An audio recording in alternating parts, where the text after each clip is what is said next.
Yo, what's good? I recently posted a video talking about a time that I got scammed by a SoundCloud rapper, and I realized that I have like a bunch of other stories that I just kind of want to tell. So this one takes place in Canada. We were all 18 years old. We were seniors in high school, I believe, and we were like, what's something that we can do to celebrate graduating high school? And it was go to Canada, because you can legally drink there if you're 18, whereas in the States, obviously have to wait till you're 21. So we were like, that's a good idea. A bunch of people who just turned 18 go to a gigantic city unsupervised and get hammered. That sounds like a super safe and good idea. Needless to say, it was pretty fun, I'm not gonna lie. But a lot of stuff happened during that trip that kind of became like memes in our friend group. For example, like the second day we were there, we all were like, oh, you know what? We're 18 years old. Let's go drink Four Locos. And before any of this, like none of us had drank like anything ever. We had gotten drunk a few times together. Like that was the group that we began like experimenting with drinking alcohol and stuff. And I remember like I couldn't even get halfway through my Four Loko without wanting to vomit. I thought it tasted so bad, and that's probably because it did taste really bad.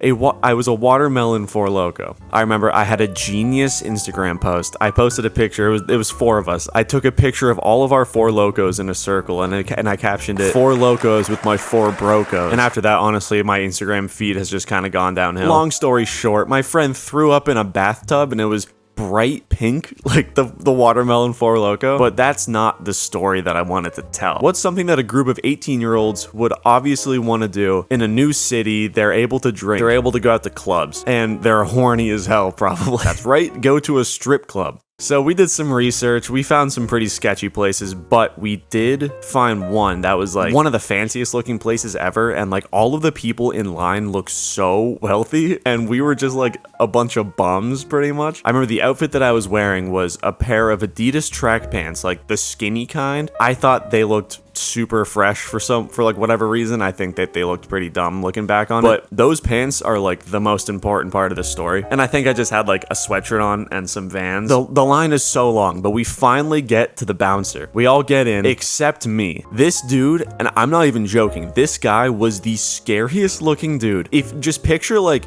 what you would expect a bald, gigantic Russian guy to look like, that is exactly who this guy was. He goes, no, you can't come in. And in my head, I was like, not gonna argue with that one, boss. And then my friends were like, come on, like just this once, we're not from here. And I was like, don't say that. That's like the worst thing you can say. And he goes, no, your pants are too bright. And I was like, man, but I understood. I was complying. I was like, yo, I get it. I got you. I won't go in. But my friends like weren't having it. So the guy got mad at me for like giving him a hard time. This has never happened to me before. He literally picked me up. He put both of his hands in my armpits and lifted me up. Like literally, like my feet were dangling off the ground, and he just carried me out into the middle of the street. I guess I should have clarified this. We were in Montreal. This area of Montreal wasn't necessarily the most poppin'. It was pretty dingy, I'm not gonna lie, and there were a lot of homeless people around, and it was like midnight, so I was like, okay, I'm abandoned in the middle of a street in a city that I don't know where I'm at, and I'm just one with the homeless people, I guess, because all of my friends go into the strip club, and I was like, oh, okay, I see how it is. That's cool, thanks, guys. Luckily, they did end up getting out. I guess there was like a line to get out or something like that, and they came out, and they were like, yo, just so you know, we weren't considering staying there, like, we were coming back. So I was like, okay, that's cool. We ended up going to a different strip club, like 2 buildings down. I don't know, I didn't even realize this one looked way less cool, but we ended up having a good time. The scariest part of all of that was when the dude like picked me up and put me in the middle of a street. He like was standing on the sidewalk like